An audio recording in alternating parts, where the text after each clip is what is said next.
Welcome back, fellow Chrono Trigger fans. Today, we are back, as you saw from that save file. And let me just recap. Last time, Chrono, a boy who is surprisingly good with a sword, even though he may have no formal training, goes to the Millennial Fair, stumbles into a princess, rather violently, kindly gives back her pendant, and they get involved in a little sideshow put on by Luca where she has created an invention that teleports things. Her pendant interferes with the teleporter, and they are whisked away to the past where she is mistaken for her ancestor, and her ancestor, who was kidnapped, is now thought to be rescued because Nadia is very similar looking to her ancestor. Basically, we screwed up the timeline because her ancestor didn't get rescued, and Chrono and his friend Luca saved the day. So now I'm just taking her home after all these events, after we saved the day and everything, saved the real queen.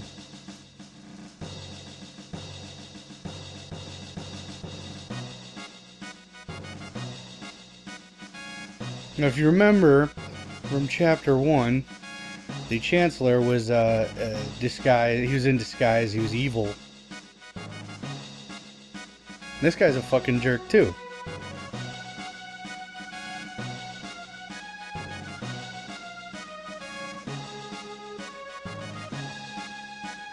Square just seems to have a problem with Chancellors.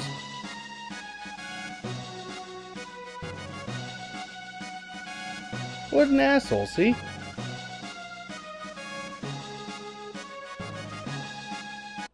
Oh, detained. So now it is time for trial. There's a lot of dialogue here, and I don't want to take the fun out of the experience for you guys.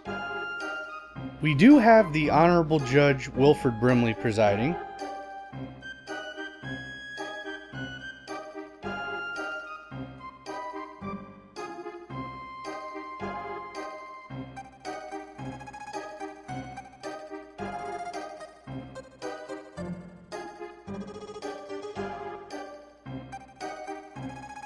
So forgive me for falling silent. I don't want to speak too much in this part. I want you to sort of enjoy the dialogue.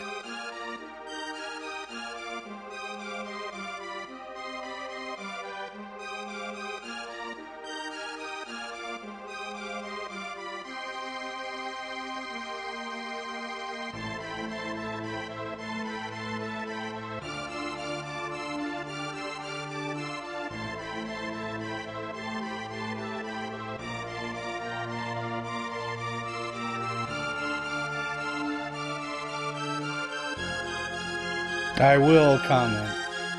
I did mess up in the first part.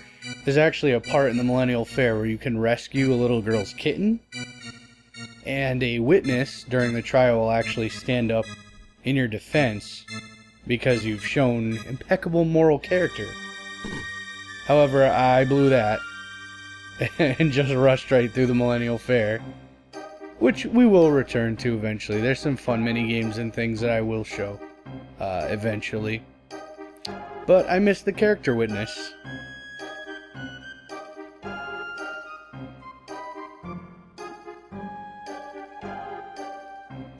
It's not going to change things a hell of a lot.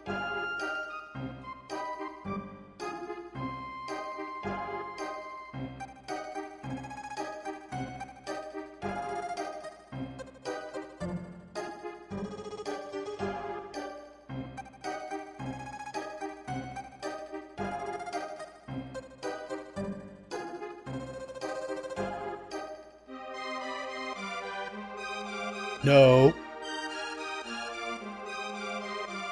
Not at all.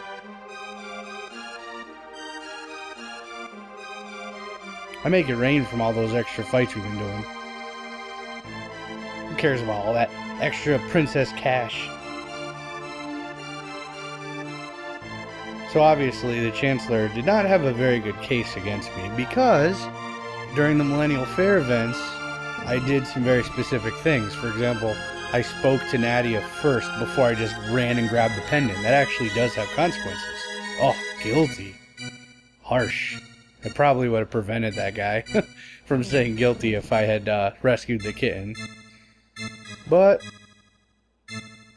I didn't do any of the negative stuff. For example, there's a guy, you can steal his lunch, and he testifies against you that you're an asshole, pretty much.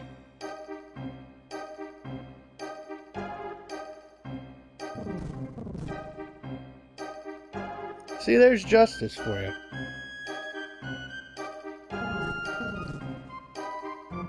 Kate plus 8 apparently grew up to be all jurors because they're the identical.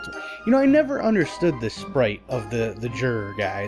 They appear throughout the game, this old man sprite. I can only tell, it kind of looks like they all have like a tumor kind of like in their brain. I don't know, maybe I'm just seeing the hairline wrong or something in the sprite. They're like orange-haired old guys, or they have like an alien sort of growth kind of flapped over their forehead. I don't know if you see it. Maybe I'm just crazy.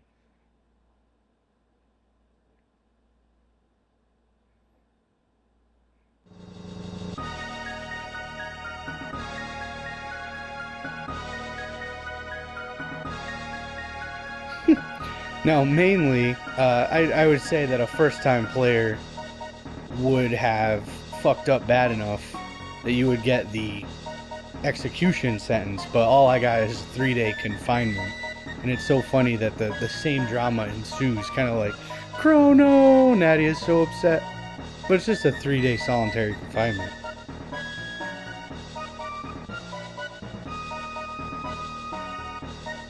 Lying sack of shit, Chancellor.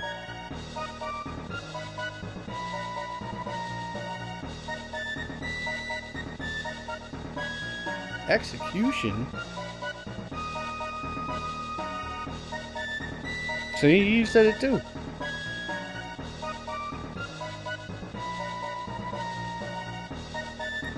Corruption.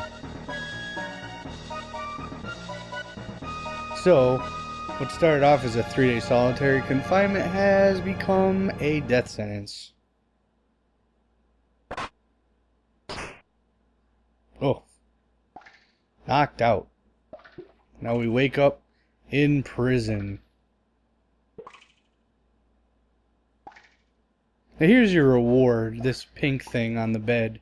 You can actually get, I think it's 5 ethers or 3 ethers or something if you get all not guilty verdicts, or not guilties by the jury. But since I messed up, that's all we really lost. I got 1 ether. But I'm gonna make some noise. Alternatively to this, if you just sit around your cell and can't figure out that you can bang on the door, your 3 days comes and there's this whole kind of cool scene where you're about to be executed, and then you're saved by Luca. But that is not how we're going to play this. Also, for you veteran players, I know that you can hit guards in the back of the head with your sword. You knock them out. However, I'm choosing not to do that this whole sequence because I want the experience points. If you knock them in the head like that, you don't get any reward for doing so. And I prefer the grind, and you know, the fights are quick. Most of these guards at my level, that's why I kind of fought the extra battles early on, die in 1 shot. They only have about 60 HP. This door fucking trolls you. Only opens halfway.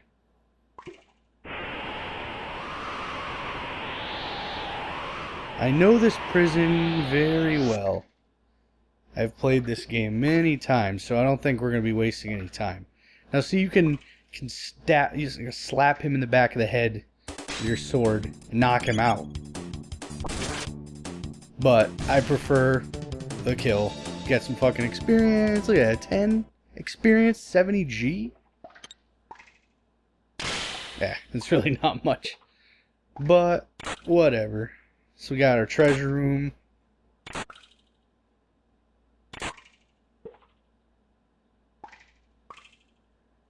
That's our first little detour to escaping. This guy is funny. Basically, I think he takes 3 or 4 hits or 5 hits or something on the Chrono. He kind of slowly walks over to you. Now, in all the times I've played this game, I don't think he's ever caused damage to me before. I think when he gets close enough to you, he just misses. Like, he swings his mace, and it just misses. I've never been hurt by him. I don't know. Here's a little trick. Line yourself up proper. Whoop. Right through. I'm skipping those guys. I know. I don't hit the guards in the back of the head, but I skip those enemies. But they're annoying. You have to wait until their shield goes down, and we don't have time for that shit.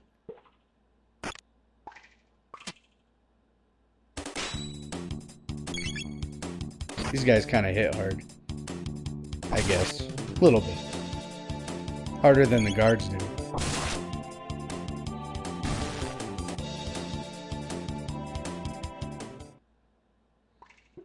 This prison is fucked up. First thing you're gonna find is that as you go through the entire prison, it's not like certain areas are restricted to you. In this scene, you go through the entire dungeon.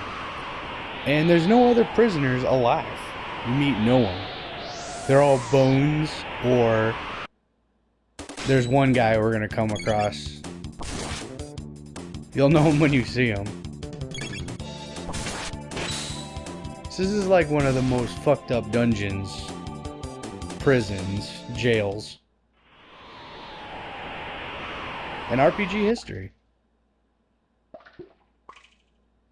So you can sneak on this guy, but fuck him. Kill him the old-fashioned way. This isn't Metal Gear Solid.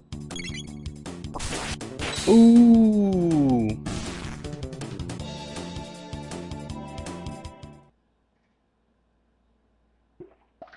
And another. Oh yeah, and up there, past the guard, is the execution room. That's where they take you if you just wait around your cell and you don't escape yourself. Comes pretty close, but it's faster to do it this way. Yeah, we'll save this guy. Wow, you know, I just went on a huge rant about how you don't see any other prisoners, and I totally forgot about this guy. Fritz.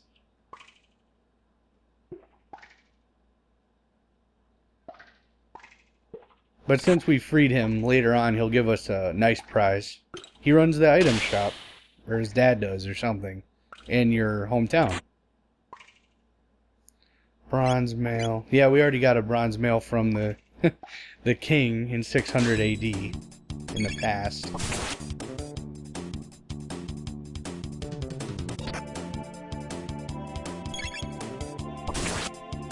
So I guess, yeah, there is one prisoner. My bad.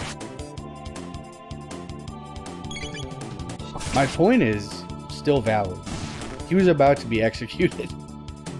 So I said this place was fucked up. You got fire hose on the wall, chains. I don't even know what those fucking things are called with the nails on both sides.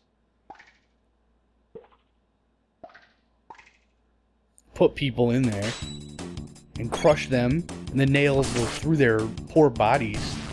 Oh, this place is terrible. So the one live guy that we saw was gonna get his head chopped off.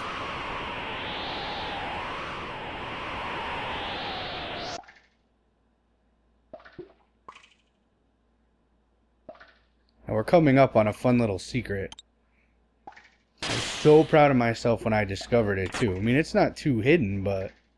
Now here's the other prisoner. Let's go up to him and be like, hey man, you alright? Holy shit!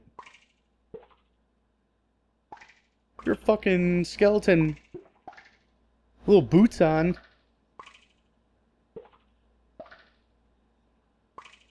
No, don't want to go that way yet. That's the way out. We got our secret to find. But yeah, when I found this, oh, you know what used to fuck me up is this switch here trolls you, because if you hit the switch, it closes the door, and if you hit it again, it won't open. So you have to just run in there, climb down the wall, grab the shelter, and then you go down the shitter right next to the cell you started in. Yep. Load sword. Decent upgrade. You usually can't buy that until the next place we're going.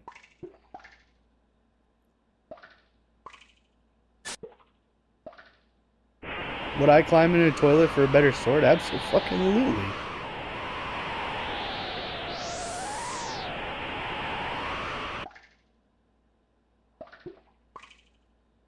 Time to finish this shit. Time to escape this evil, wretched prison.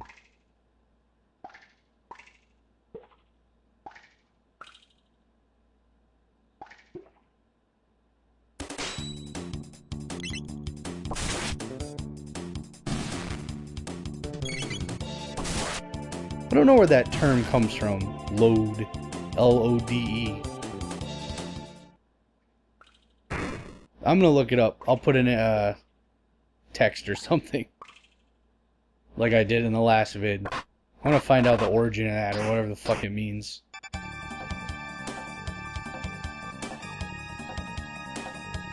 Luca to the rescue.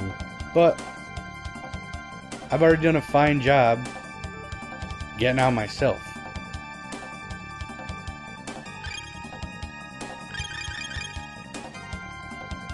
Amazing, you found 5 of them. Just want to check our equipment. Now, maybe you can tell from the music, but we have a little confrontation coming up. Make sure we're healed. So I just attacked the whole prison. I don't want to waste any MP.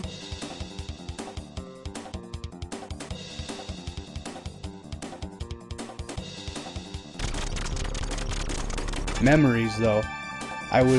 That's, I think, why I grind so much in the beginning of the game and kill everything in that beginning part, because when I had done this boss as a kid, I lost and lost and lost. It was very frustrating for me. I mean, I was very new to RPG mechanics, and I was under-leveled. So I always, I don't know, since then made sure that I was ready. Because this fight's, I mean, it's not hard by any means. There's certainly harder fights in RPG history. But if you're under-leveled, it can be pretty tough. This guy hits hard. He heals himself. So our strategy here is just going to be take out the head, because that's the healer. And then the body and wheels are also separate targets. The wheels function, it has an attack where it just runs you over and does about 40 damage to both people, both Chrono and Luca. And it's pretty much just a balancing act, making sure that you tonic up each time your health is low, keeping both party members alive.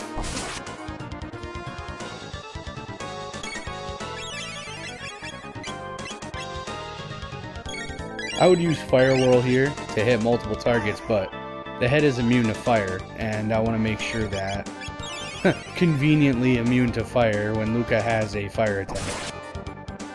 I'm sure the game makers just didn't want you using Fire Whirl and spamming that to make this boss too easy.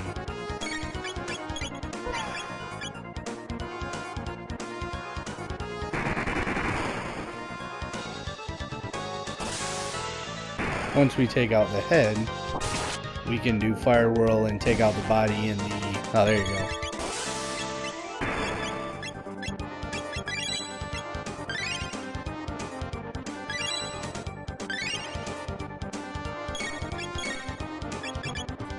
When I was a kid, man, fucking so frustrating. This boss was so hard, and I look back now and it's like, oh, really fucking easy. But we all learn, right? Yeah, I'm gonna tonic up. I could probably finish him off without healing, but it's not worth it. Tonics are so cheap. You're already seeing mid tonics, which are like the next grade of tonic.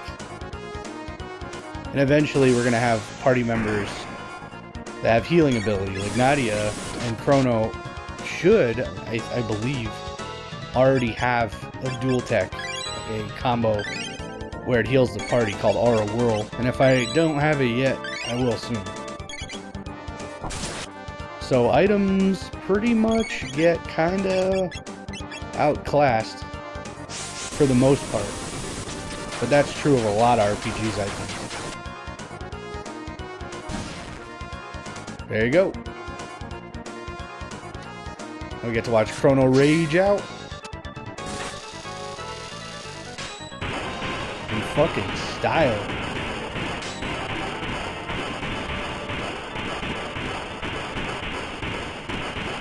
One of the funnier scenes. And then we get to use him as a bridge. Ah, fuck you. We're out. And we're gonna commit crimes as we leave. Stealing shit down the way.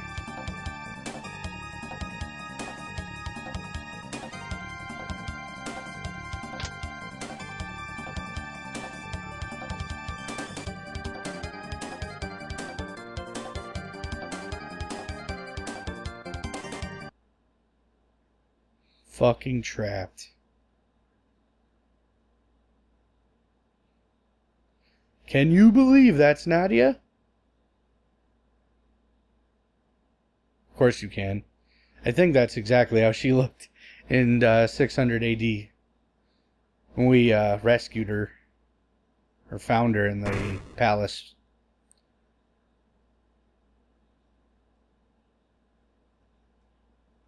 King Gardia the 33rd.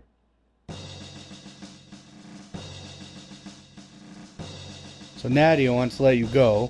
Chancellor pulls rank.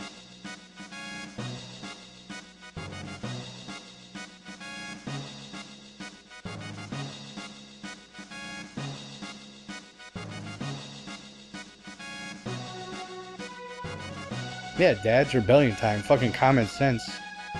I despise you. I'm leaving. Rip my fucking clothes off. Get naked. Run away.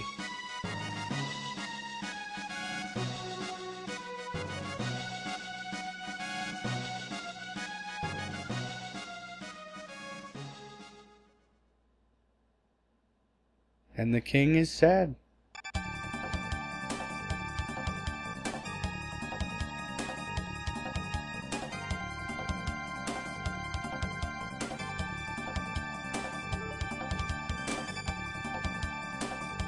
You know, it makes you think too. I know we're past it and everything, but they didn't take Chrono's sword when he was arrested?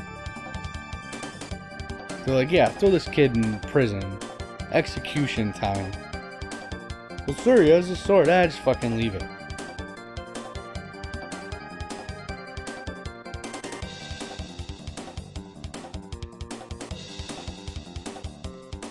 Yeah, this place stinks anyway.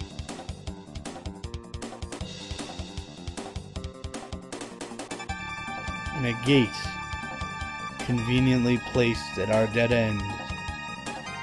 But where will it go?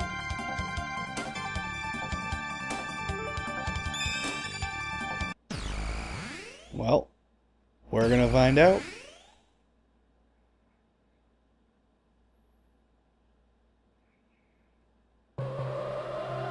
Here we go. Through the wormhole. Welcome to Shitville. It's one of my favorite places in the game. I love them all, really. I really do, but something about this place. I'm not gonna spill the beans.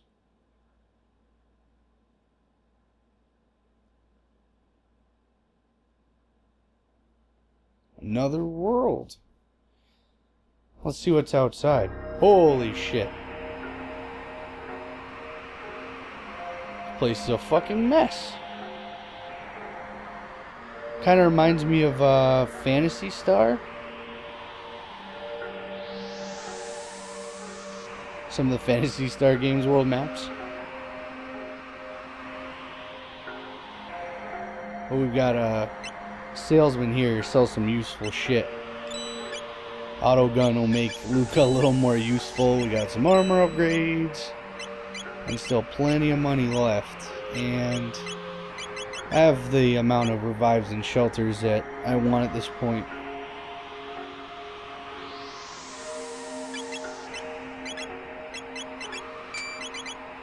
But what a cool environment. I mean, it's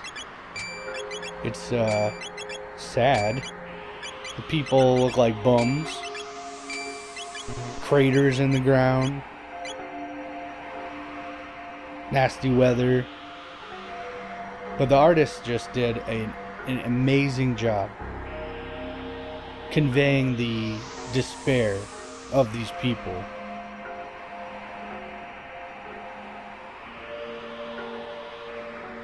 Even just their postures. Kind of just bumming around, sitting.